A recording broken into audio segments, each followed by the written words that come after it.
Here comes the Cavalry. Yes, the champs are here, the North Star Cup winners.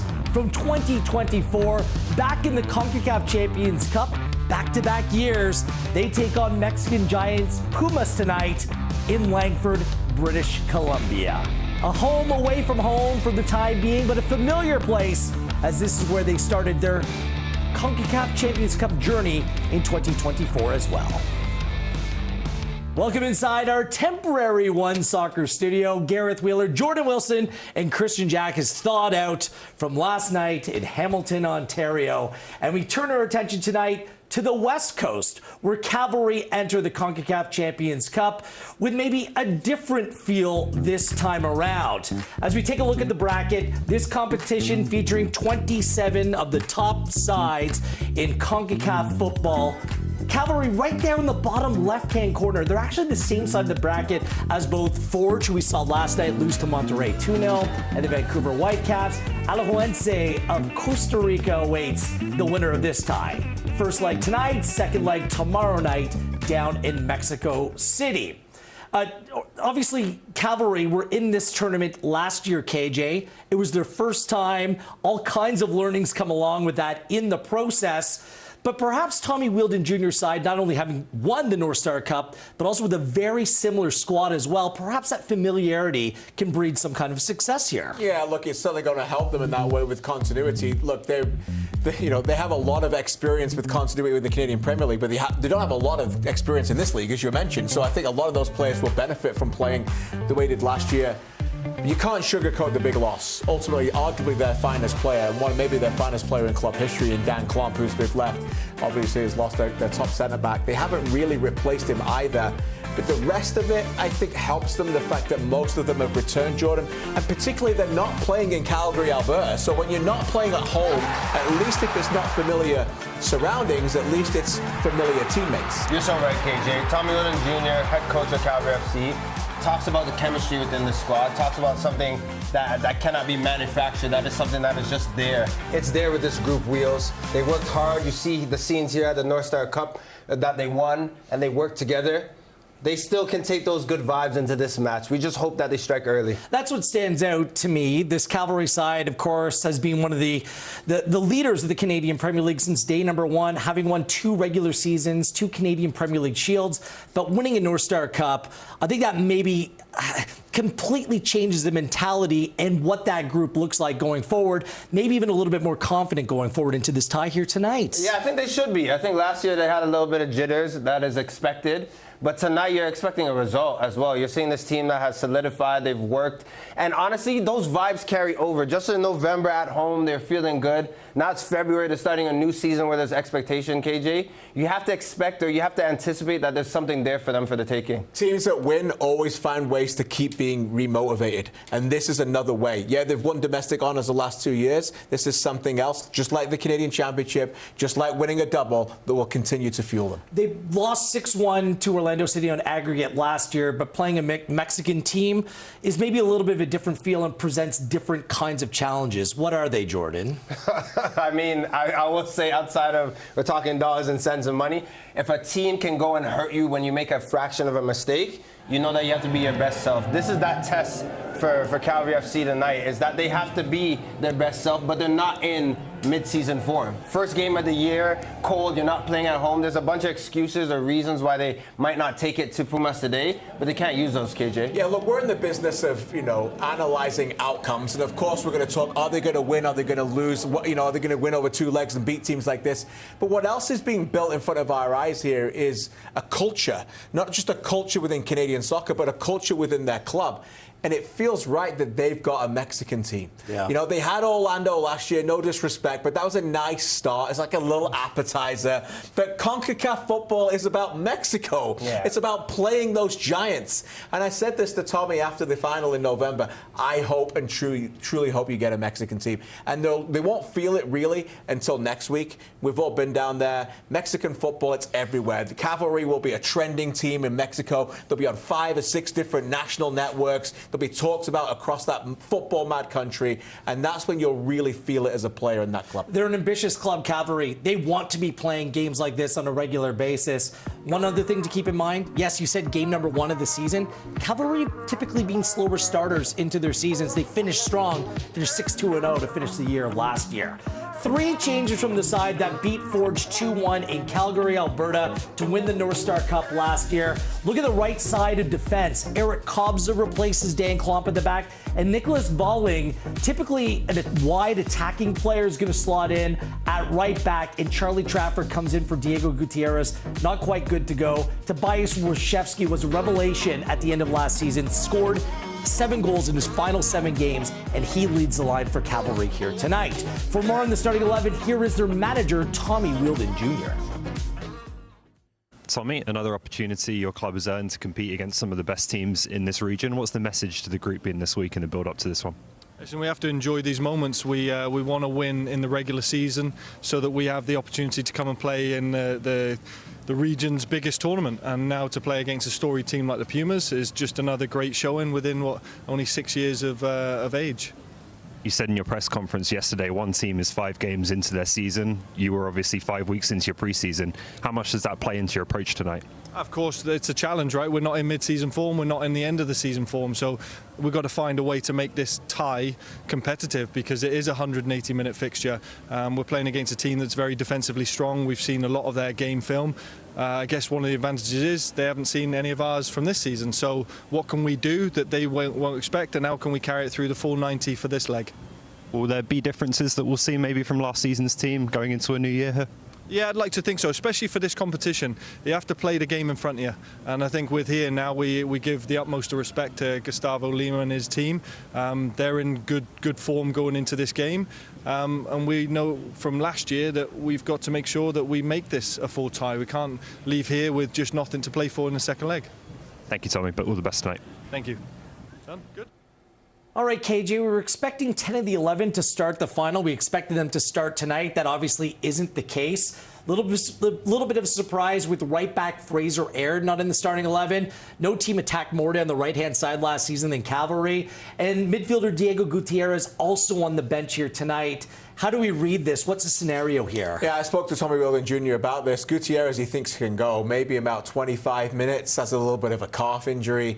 It's cold out there. You don't want to maybe risk that stuff. Fraser Aird has a bit of a toe problem. We'll see whether he gets on as well. But they're enormous losses for me, and I'm not sure which one's even bigger. When you think of like Varling coming in, he's not a like-for-like replacement on that right-hand side for Aird, and Gutierrez is that player who can just calm possession when you need it. When you know that they're going to have a lot more ball, he can just take the air out of it. I know what you're saying, KJ, because Gutierrez, he is that ticker, he is that constant in the midfield, but I think Fraser Aird is the biggest loss, Wheels. Just the right-hand side, you mentioned it, the service. We're hoping that Varling, maybe he doesn't have the same defensive prowess as Aird does, but still whipping balls, make sure that you're serving Warshevsky, who for me is the difference maker on this team. Yeah, let's talk about Tobias Warshevsky, because really, he put the team on his back at the end of last season. The MVP of the North Star Cup final. He was a player that scored 15 goals in 31 games. He didn't play this season before, Jordan. Now he's coming in with regular rest. He's been working well with the team. What do we expect this time around, year 2 in Calgary? I've played against this player when he played for Edmonton, and he's just so dynamic. Tommy Wheeldon Jr. says it best. He calls him a maverick, but he also says he doesn't want to just put him as a 9 and shackle him. He wants him to be free to run around. He's the guy on this pitch that can make something out of nothing. And in a big game against Pumas, against Mexican Giants, away from home, but the first match of the season on a cold night, there's one man, one number 9 that you want on the ball. That's Tobias Warshevsky. If Warshevsky's Batman, his Robin is very much Ali Musi. The team, simply put, better when he is in it. The results bear that, KJ. 4 goals and 4 assists for Ali Musi, playing off the right side. Will the Moose be loose here tonight in Langford? Well, you know what I'm thinking about when you're just talking about Warshevsky? The 3 of us 1 year ago were doing that first leg, and everybody talked about Ali Musi. Yes. Now everyone's talking about Warshevsky, but Ali Musi was their main player. And Ali Musi obviously had issues last year with injury, where he obviously missed half a season. But when he came back, he carried that team. And I know Wojciechowski was brilliant in the playoffs, but without Musi, I'm thinking about those 2 fantastic goals in Ottawa. He started to carry that team as that difference maker in the final third.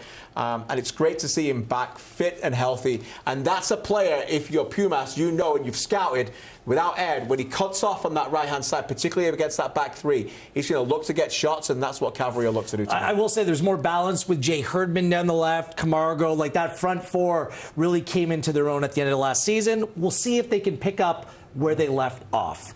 As for their opponent tonight, yeah, they're pretty good. Pumas have won 11 domestic titles over the course of their long-standing history. The club of the great Hugo Sanchez, unbelievable pedigree at this club. A little bit of a makeshift Pumas starting 11 tonight. We'll get more into that in a moment. They got knocked out of the Apertura playoffs in the quarterfinal to the team we saw last night in Monterrey. But look at number 45 on Pumas. His name is Santiago Lopez. He's Canadian. He moved to Oakville, Ontario, and played there at an early age before his family moved back to Mexico.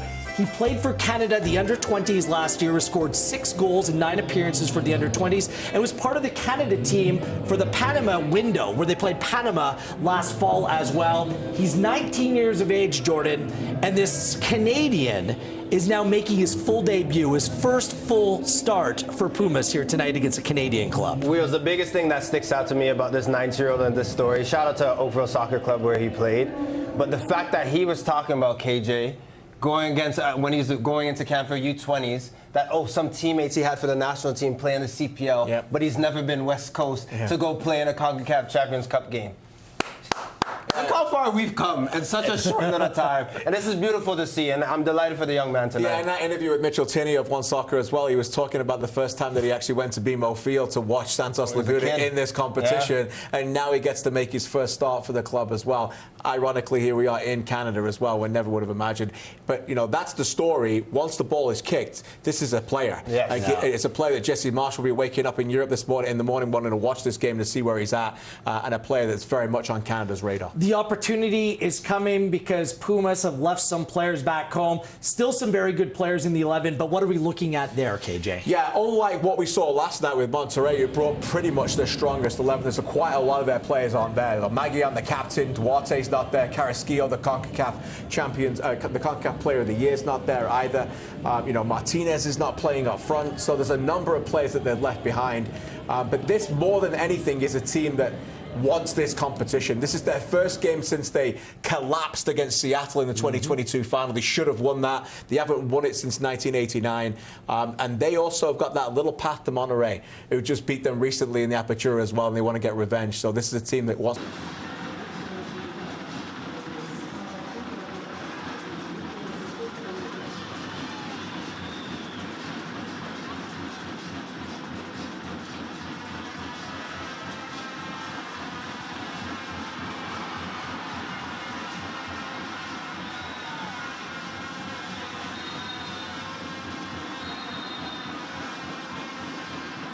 on select Walmart brand products. She nods in approval and places the tuna in her cart. This lady loves her tuna. She questions the ominous voice above her. Oh.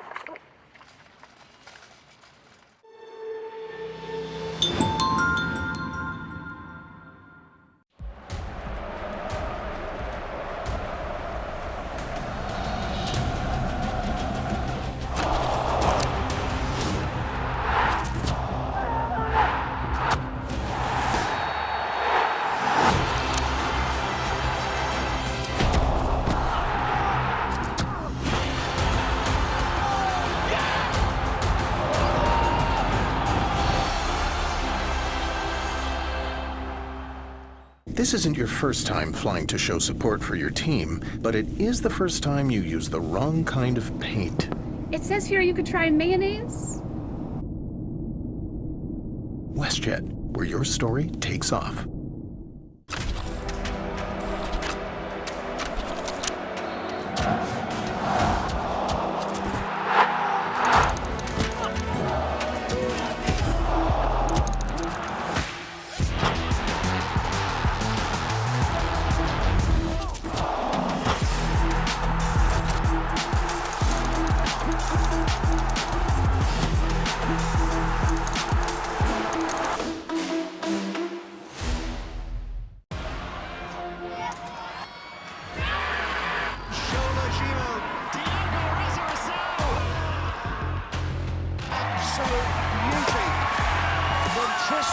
Georges.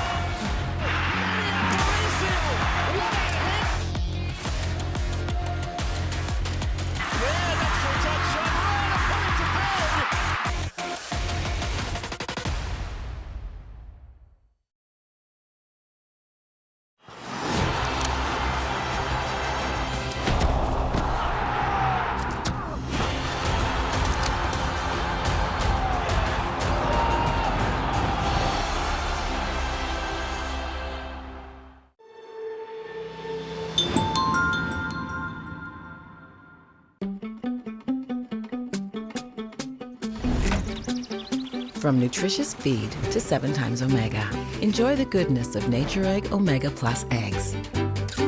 A lot goes into a little at Burnbrae Farms.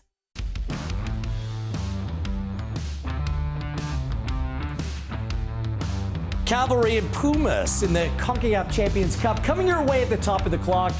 No individual player represents Cavalry FC more than Marco Carducci. It's a goalkeeper's 159th appearance for the club tonight. And to celebrate, got to catch up with our very own Oliver Platt. Marco, you just said to me off camera that it's not quite Calgary, but we do have a line of snow in front of us. It's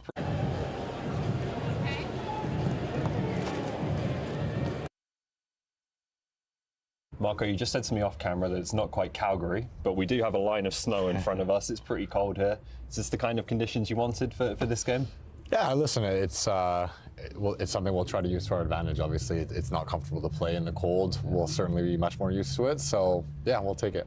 Do you think there could be an advantage there? Just obviously some of you guys have experienced playing in conditions like this before against the Mexican side. I think so. I mean, people love to talk about I think the ice teca, as it's been referred to, in when Canada played Mexico in Edmonton.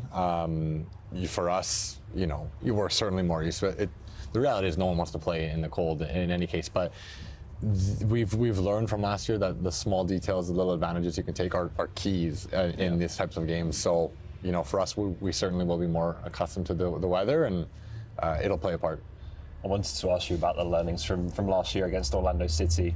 How do you think this team is better prepared this year as a result of that experience? I think massively. Going in last year was obviously a new frontier for us, a new opportunity, and to be brutally honest, I think we went in maybe a little bit naive. It's something we've talked about where we thought we could go in and impose ourselves and play the way we wanted to play. When you're playing against opposition like Orlando or Pumas, these are top-level teams that can hurt you.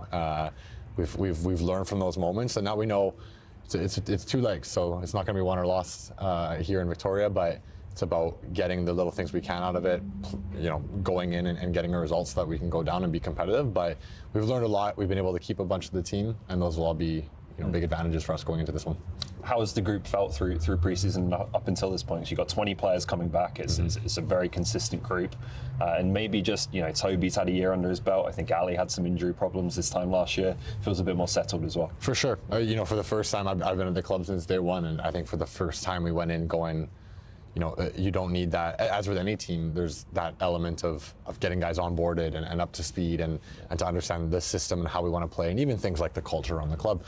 We went in, January 4th, 5th, whatever it was, and it just felt like training had kind of continued from last year. It wasn't a long off season relative to what is normal for us here, and that was a big advantage. We got straight into it and had good preparation leading up to it. You're also the defending CPL champions coming into a season for the first time. Does that feel a little bit different? Does the group feel a bit different as a result of that? I'm not sure I can even speak for the team. It's certainly, I felt a bit of a difference. Obviously, finally getting over the line and winning that last game of the season is something we've been striving to do for a long time, and it changes things a little bit, but at the end of the day, we've enjoyed that moment. We'll go into the season knowing we have that target on our backs as the champions, but it's a new year. We'll take what we learned from it to make ourselves even better, and we have a new focus this year already, which is our first game against Pumas. And joining us now, pitchside in Langford, British Columbia, is our very own Oliver Platt. Good to see you, Ollie. Last night when we chatted with Christian Jack at Hamilton Stadium, it was cold, it was slippery, it had a big impact on the way that the game was played. What's the surface like tonight? I know the temperatures are low, but what are we looking at for this fixture? Yeah, if you'd asked me this question yesterday, I would have been a little bit worried, as you could hear from my conversation with Marco there. We got here at Starlight Stadium yesterday morning for Cavalry's training session. Place is under a blanket of snow, and the pitch was frozen. There was ice on the pitch. It was rock hard, slippery, and I think it could have had a big effect on this game. Thankfully, it did warm up. It did tick a degree or two over zero today. The sun came out, so the pitch is much better. It's thawed out, much spongier and more forgiving. I don't think it should have a massive effect in the end on this game and the way it's played, and should be a good crowd in here as well by the looks of it. Plenty of Mexican flags out, a lot of Pumas support, so they may not feel like much of an away team on the night. All right, at least the pitch conditions shouldn't be a factor. That's good news for both teams and those watching at home here tonight as well. I think we need to document this a little bit more, just how significant of a loss Dan Klump may be for Cavalry. The Player of the Year in the Canadian Premier League 2 years ago, back-to-back Defender of the Year. It's not that he's just a good defender, Ollie. Plays a lot of minutes, played over 3,000 minutes in all competitions last season, and chipped in with 6 goals as well. Big question is, how do Cavalry replace him? Yeah. It's a great question, and I think as much as we've talked about the consistency in this Cavalry group year to year, which is obviously relevant and it is true, you know, one of the players they're losing is for me, the best player in the history of the club. That's going to be a major impact. Like you said, Wheels, he played so often for them. This isn't an international player who was here for a year or two. He was here for 4 seasons, and in the 130 games they played while he was at the club, Klump played in 121 of them. So how do you replace a player like that? I asked Tommy Wheeldon Jr. that question. He said you can't really bring in one player who's going to replace all of his qualities. You have to almost break him down into Dan Klump's component parts and figure out how you get each one of those kind of things filled. There's the composure and the ability to bring the ball out of defense, for one. Maybe they'll lean a bit more on the midfield this year to help in that regards. There's the defensive presence that Dan Klump became, which I think was the most improved part of his game over his 4 seasons in Cavalry. And then there's the goals. You know, it's a player over the last 2 seasons who's scored as many goals as Ali Musi, scored more goals than Sergio Camargo. So that's going to be a big part of it as well. Eric Kobza comes in, obviously, at the back tonight. It's a big opportunity for him, but I don't think you can just look at any one player and think that's going to be Dan Klump's replacement. It's going to change the way Cavalry play. All eyes will be on Callum Montgomery as well to see if he can step up his game as well. There's no replacing you, Oliver Platt, here on One Soccer. Thanks for this. We'll chat a little bit later on. Oliver Platt reporting live from Langford, British Columbia. Cavalry, the home leg, I guess the home away from home leg we should call this, taking on Pumas. Kickoff coming your way at the top of the clock. So what is the game plan tonight? Will Cavalry still feature some of the jitters that they showed last year? Time will tell. The boys will dig into that next. Save up to 33% on select Walmart brand products. She nods in approval and places the tuna in her cart. This lady loves her tuna. She questions the ominous voice above her. Oh. Degree 72-hour non-stop protection. Antiperspirant with motion sense. Tested to the limit. Degree keeps working when others stop.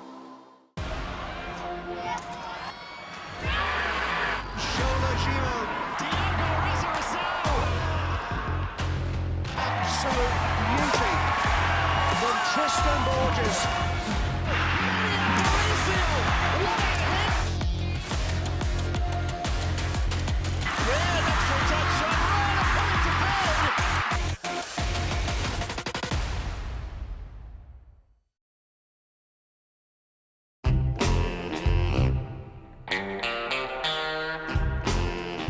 This ultimate mouth-watering moment is brought to you by the big, bold, ultimate taste of Ultimate Chicken Hot Dogs, only from Maple Lodge Farms. A guy like this, who relies on his truck for work, knows that his truck will take care of him if he takes care of his truck. And WeatherTech has always been the ultimate protection. From floor liners to no-drill mud flaps to tech liner for your truck bed to bump step to the handy under-seat storage system. And Cup Phone keeps phones secure in any cup holder. Order your ultimate protection today at weathertech.ca. It was forged last night in the Concacaf Champions Cup. Cavalry tonight. Vancouver Whitecaps are on deck.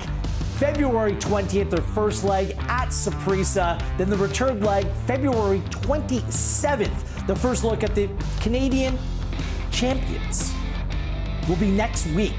right here on One Soccer. We'll see where the Whitecaps look in 2025. Wheeler, Wilson, KJ with you. All right, Orlando City, the tie last year where Cavalry lost 6-1 on aggregate. I thought they played some good football at times, Jordan, but quite frankly, too many mistakes. What do they need to focus on cleaning up, and how do they do it? There were jitters and blunders last year, and too many that can cost you, especially when you do it in the first leg. What I want to see from Cavalry this year, and what wasn't present last year, is not being naive in moments, making sure that they take care of the ball. They started and pressed well, KJ, probably for me the first 25 minutes, but goals like these and the next one that we're about to see for the 2-0 for Orlando City cannot happen. If they start well and can score early, there's something in it for them. Yeah, look, I've been picking up a lot of little secrets all week. Tommy Wheeldon Jr. keeps do tell. Well, no, you just keep listening to eventually they'll tell on themselves what they keep saying. Tommy Wheeldon Jr. I think has said like 3 or 4 times, like, we're just going to stay in the tie. You heard what Marco Carducci said to Oliver Platt there, where it's like, it won't be all, nothing's going to be done in Victoria. Like, for me, when I think about when the Whitecaps game, when they played them and they beat them in the Canadian Championship, this is Cavalry. Cavalry let the Whitecaps have the ball a lot and just sat back. We talked a little bit like would Forge do that last night. We know that wasn't their MO. I think Cavalry have a mindset tonight where it's like, okay, Pumas, you're not used to having the ball a lot. You're very good defensively. Let's give you the ball and let's figure out whether we can be in a few different blocks of 4 here. Knuckle it down. It's easier said than done, by the way, but I think that's the mindset. That's what I want to ask you. Couple factors. They have a winger playing right back in Nicholas Valling. Also, it's a smaller field in Langford. Everything just happens to play faster there. You played there, Jordan. Quickly, I'm just going to say picking the moments is going to be huge for tonight, right? A small pitch. They pressed a lot against Orlando City. Press sometimes. Then play a little cat and mouse. Be a bit more deceptive than they were last season. And as usual in games like this, set pieces. Be on it defensively. Funes Mori's hungry. He needs to get goals. He's got the media on his back in Mexico. And on the other side, Musi, Tawashevsky. Some good players in this big time. Look, the pun is too easy here, so I'm just going to dodge it entirely. But we'll just say we're ready for this one here tonight. And there was an upset last night in the Concacaf Champions Cup with Esteli beating Tigres. Let's see if Cavalry can do the same tonight. Jenkins and Conway on the call next. This isn't your first time flying to show support for your team, but it is the first time you use the wrong kind of paint. It says here you could try mayonnaise. WestJet, where your story takes off. Concacaf Champions Cup on One Soccer is brought to you by WestJet. Are you having any fun? What you getting out of living? Who cares for what you've got if you're not having any fun? Are you having any laughs? Are you getting any loving? If other people do, why can't you have a little fun? And have a little fun. Concacaf Champions Cup on One Soccer is brought to you by Volkswagen.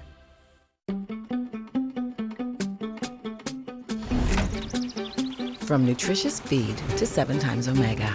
Enjoy the goodness of Nature Egg Omega Plus eggs. A lot goes into a little at Burnbrae Farms. Concacaf Champions Cup on One Soccer is brought to you by Allstate.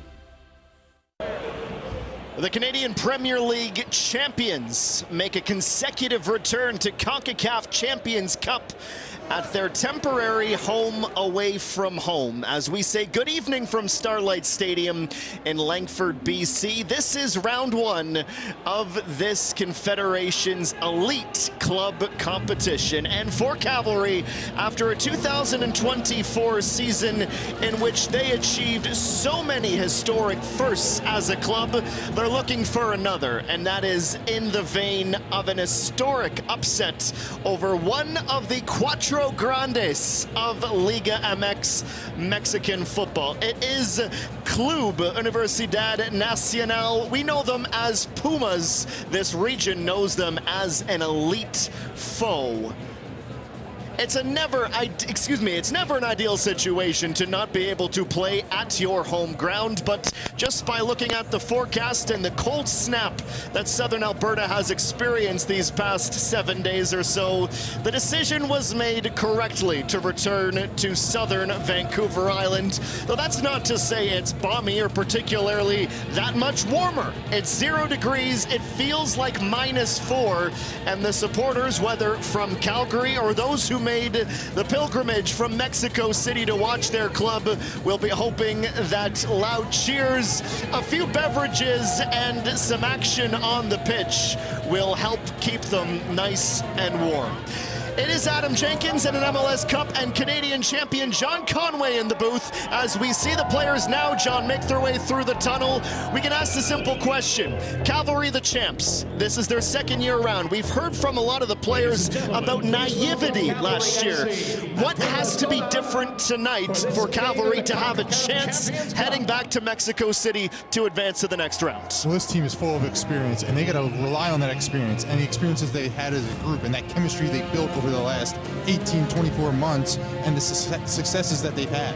They need to build on that tonight, use that in this game against Pumas, and get a better result. They need to limit mistakes. They need to come out and play a solid game defensively and take advantage of Pumas' rotated roster tonight and see if they can get a result. So they get an opportunity in that second leg. Well, we saw Forge last night begin their third Concacaf Champions Cup quest. At halftime, 0-0, they were elated, but at the exact same time, they are still ruining the chances that they let slip by the wayside. If the Cavs are in position to strike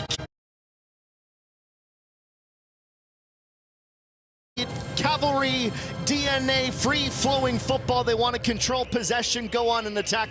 They know what they're up against, certainly with some key defenders unavailable for selection here this evening. It's a whatever-it-takes mindset for Tommy Wheeldon Jr. and the Cavalry.